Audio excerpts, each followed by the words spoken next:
प्रकृति के कई हैरतगेज रहस्यों को अपने अंदर समाये हुए बैठी है महाराष्ट्र की लोनार झील। दुनिया भर के सैलानियों के आकर्षण का केंद्र रही लोनार झील का निर्माण आज से लगभग 50,000 सालों पहले तब हुआ था जब अंतरिक्ष से एक उल्का पिंड सीधे धरती पर आ गिरा।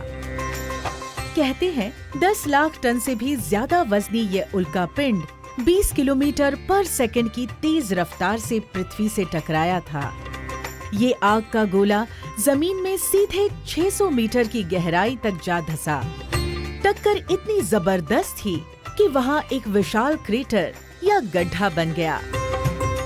धरती पर बने इस विशाल गड्ढे का व्यास पर डायामीटर 1.8 किलोमीटर था और गहराई थी 150 मीटर, जिसे आज दुनिया लोनार झील के नाम से जानती है। आज की तारीख में लोनार भारत में बेसाल्ट की चट्टान वाला एकमात्र सबसे बड़ा प्रहार क्रेटर है। इतना ही नहीं, इस क्रेटर का आकार यहाँ पाए जाने वाले खनिज ठीक वैसे ही हैं जैसे आप चंद्रमा पर देख सकते हैं। इनमें ढेर सारी समानताएं पाई गई हैं। हैरानी की बात तो ये है कि इस झील का पानी एल्कलाइन और सलाइन है, जबकि झील के आसपास की जमीन का पानी मीठा है। यहाँ तक कि यहाँ पाए जाने वाला जलीय जीवन भी असाधारण है, जो हमें कहीं और देखने को नहीं मिलता।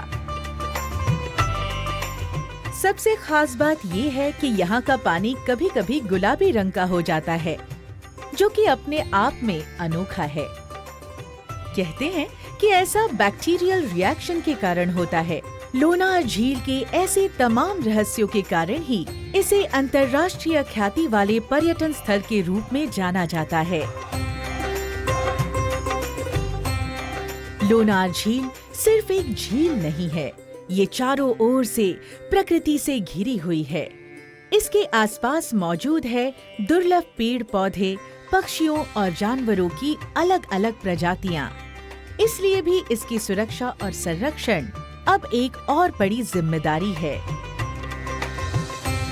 महाराष्ट्र राज्य के वन विभाग ने लोनार झील और इसके आसपास के जंगल को एक संरक्षित और लुप्तप्राय वन्य जीवन अभयारण्य के तौर पर मान्यता दे दी है। लोनार एक राष्ट्रीय भू विरासत स्थली तो है ही, साथ ही यहाँ की यूनिक वेटलैंड के कारण इसे 2020 में रामसार साइट भी घोषित किया गया है।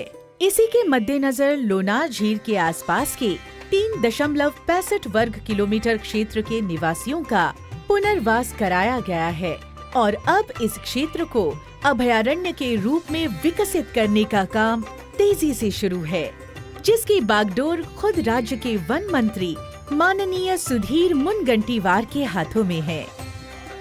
आपको जानकर हैरानी होगी कि हाल के दिनों में ही तेंदुओं को भी यहाँ घूमते देखा गया है। माना जा रहा है तेंदुओं की प्रजाति यहाँ फिर से अपना खोया हुआ घर ढूंढ रही है। साथ ही प्राचीन हेमाडपंथी मंदिर भी लोनार में लोगों को आकर्षित करता है। लोनार न केवल एक पर्यटन स्थल के तौर पर, बल्कि शोध और विज्ञान की दृष्टि से भी काफी महत्वपूर्ण है। अगर इस रहस्यमयी प्राकृतिक सौंदर्य से भरपूर और जैव विविधता पूर्ण लोनार की यात्रा करने के आप इच्छुक हैं, तो आप औरंगाबाद से होते हुए यहाँ पहुँच सकते हैं। औरंगाबाद यहाँ से सबसे नजदीकी एयरपोर्ट है।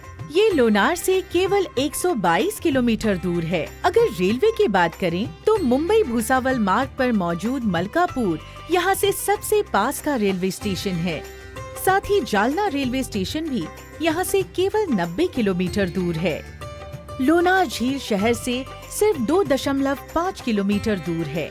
अगर आप यहाँ ठहरना चाहते हैं तो महाराष्ट्र पर्यटन विकास महामंडल का आवासीय परिसर इसके लिए बढ़िया रहेगा, या फिर आप प्राइवेट होटल्स में भी चेक इन कर सकते हैं। तो लोनार झील के रहस्यों का पता लगाने आप आ रहे हैं ना?